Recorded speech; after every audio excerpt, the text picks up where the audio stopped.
have to use our 12-inch voices later on because we're going to do partner work and group work. And in order to do partner work and group work and have fun with it and really get to do it well, we have to use our 12-inch voices. So I'm going to refer to this throughout the lesson. If I see someone who is using a 12-inch voice really well, then I'll say, good job, Mackenzie, you're using a 12-inch voice, okay? Got it? That's why that's up here. No. Okay. So, today we are going to talk about something called an idiom. I think y'all have talked about it before in Miss Upper's class a little bit. Yes, ma'am. But, so have you ever had someone say something kind of crazy to you? Like, all right, guys, it's time to go hit the hay. Has anyone ever said that to you? Something like that? Yes. Yes. Now, are they saying, let's everyone come outside and let's go hit the hay No. in the backyard? Is that what they mean by that? It means go to sleep. It means go to sleep, right? Good job. That's what an idiom is. It's something. It's a group of words that say one thing but mean something totally different. Okay? So, I have a book today that I'm going to read y'all, and it's called A Chocolate Mousse for Dinner. It's by Fred Gwynn, and Fred Gwynn writes books all about idioms. He has 3 books, and I brought them all, so y'all will be able to look at them later. This one is called A Little Pigeon Toad, and this one is called The King Who Reigned, okay? And he writes all about idioms, so if you ever hear the name Fred Gwynn, you know that it's a book about idioms, okay? You've heard that one? Cool. All right, so we're going to read this one and hear all the silly things he has to say about idioms, and then we'll go back through and pick out certain idioms to look at, okay? So, A Chocolate Mousse for Dinner by Fred Gwynn. Mommy says she had a chocolate mousse for dinner last night.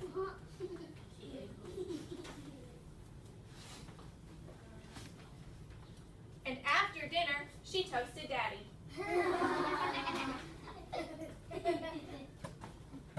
It says on TV, there's a gorilla war.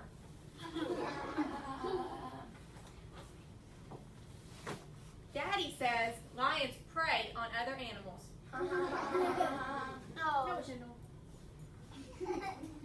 Okay. Mommy says we need a new wing on the house, but Daddy says he'll have to sleep on it. Look at that. There is an actual bird wing on that house. And Daddy is sleeping on the bird wing of the house.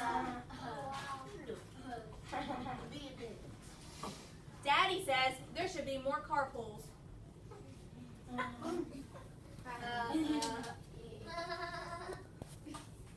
Daddy says he has the best fishing tackle. Look, he's tackling the fish like he's playing football. It says on TV a man held up a bank. Look, he is holding that bank up with one hand. He spent 2 years in the pen. Look, he's hanging out an ink pen.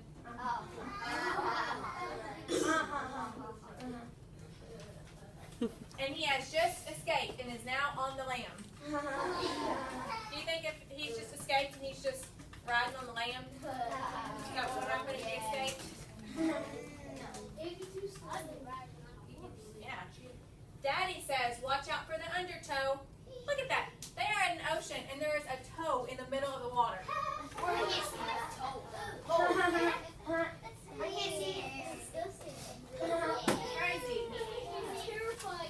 Is that gross? Alright.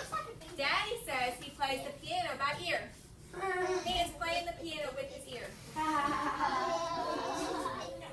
No more faking anything. That's silly. No, silly.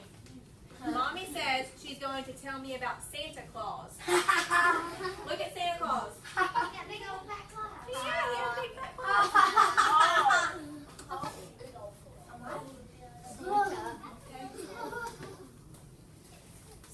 And Daddy says he's going to tell me the story of the tortoise and the hare.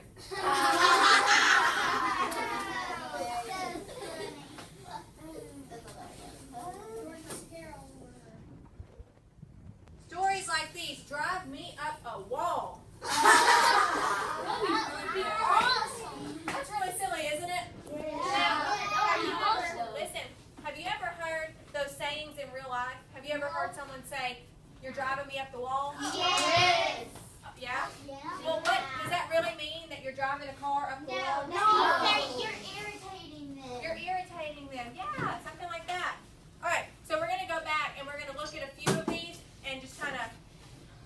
what they really mean. Like chocolate hairs.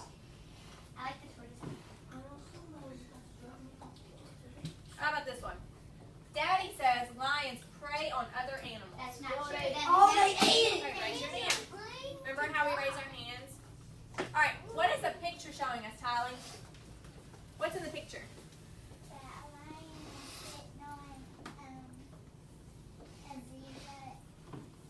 And what is he doing on the zebra? He's preying on the zebra. Now, Noah, is that what this really means? It really means that they're eating. Yeah, they're hunting.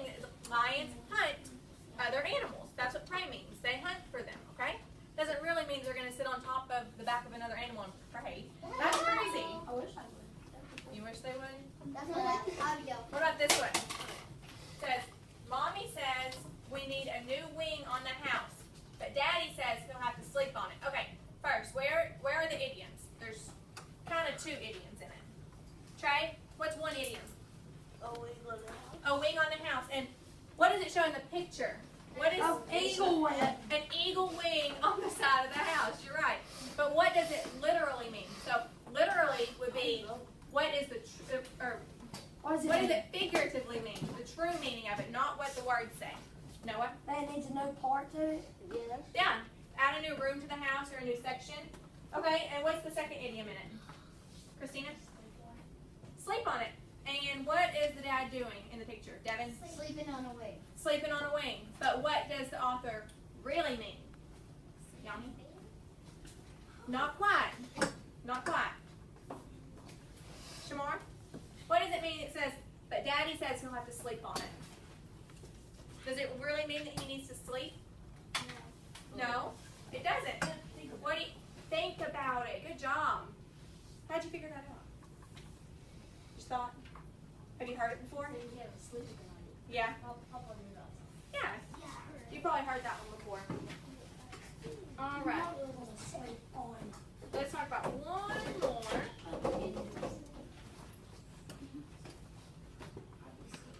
Daddy says he plays the piano by ear. Now, first of all, Mackenzie, what is the idiom in this sentence? Play the piano.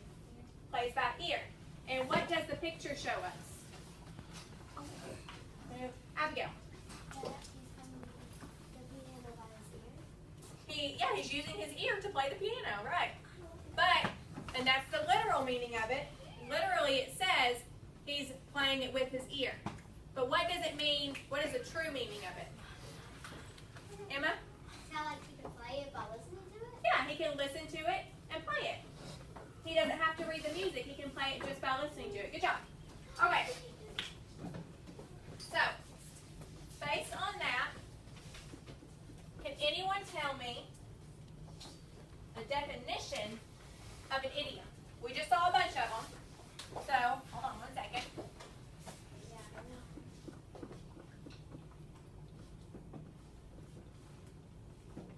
Can anyone tell me the definition of an idiom? Noah. It is a saying kind of that it says something and it means a whole different. Very good. That's really good. All right, so it is a sentence or a phrase. It's a phrase Phrase. and it sounds like it could be something else. But Okay. That says like, something. it says something but it means a whole different thing. I think that's all.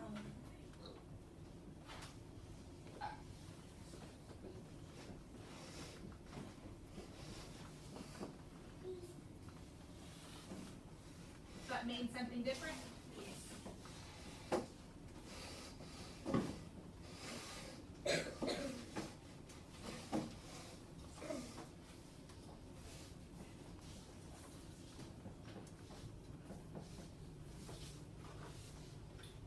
Okay, so can anyone tell me an example of an idiom that they may have heard from maybe their mom saying it or someone on the school bus or something? Olivia? Well, one of the idioms that I have heard is my mom says it all the time to my little sister whenever, like my little baby sister, she's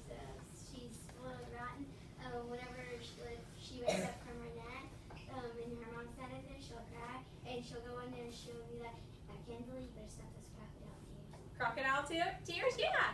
Now, are crocodile tears, is she really crying crocodile tears? No. That means she's fake crying. Yeah, it means she's crying big time for no reason. Right. Tylee, what's one that you've heard?